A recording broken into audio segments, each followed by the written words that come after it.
एक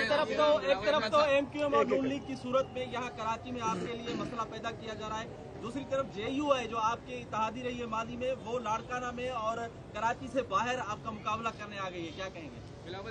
आके मुकाबला करे। वैसे मैं समझता हूँ कि मुस्लिम लीग नवाज और मुत्तहिदा कौमी मूवमेंट का या मुहाजिर कौमी मूवमेंट का जो इत्तेहाद बना है वो हमें नुकसान कम और फ़ायदा ज़्यादा देगा। जहाँ तक मौलाना फजल रहमान की बात है, मौलाना फजल रहमान साहब की सियासत मुल्क भर में है, सिंध में भी है, बलूचिस्तान में भी है, पख्तूनख्वा में भी है और हम इंशाअल्लाह ताला उनसे इंगेज करते रहेंगे और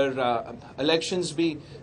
साथ भी लड़ सकते हैं, एक दूसरे के मुकाबले भी कर सकते हैं, उसमें कोई मसला नहीं।